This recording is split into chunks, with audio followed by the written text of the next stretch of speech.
you explain how a bridge works? I don't think a lot of people know exactly how a bridge works for Pulse and ETH. Well, there's a couple different ways.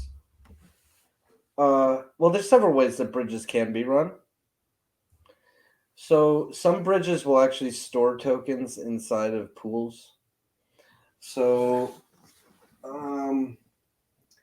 if you look at Spooky Swap, which is actually a cool bridge, by the way, Spooky Swap or spooky.fi, I think is the website. Spooky.fi. It uses this backend code called AnySwap.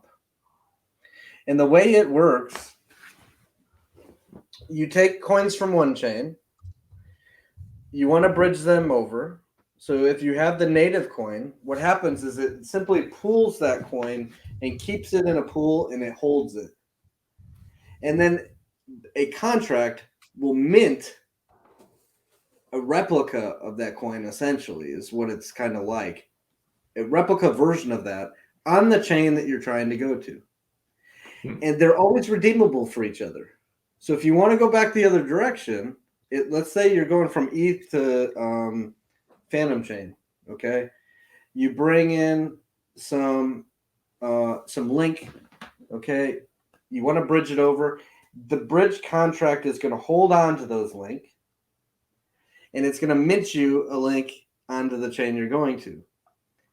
And it's guaranteed per the code that if you want to leave Phantom Chain and go back to Ethereum Chain, your link that's residing now on the Phantom Chain, when you go back the other direction, will burn itself and release to you the original native link back on the ETH chain. So it's just a pool function. It's a pool and a mint, and going the other direction, it's a burn and a release from that pool. Very similar to liquid loans. Okay, so with liquid loans, you have a pool, your vault, a pool, and a mint of stable coins.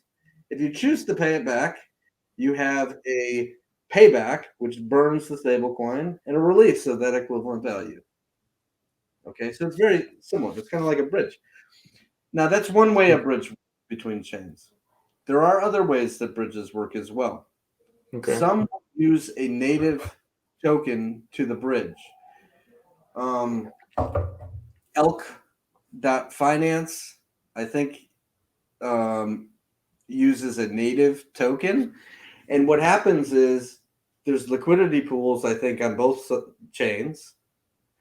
And if you want to go from one chain to another, it'll take your token, swap into the native token Elk, and then give you Elk on the other chain and basically swap into the token that you want over on that other chain and give you that.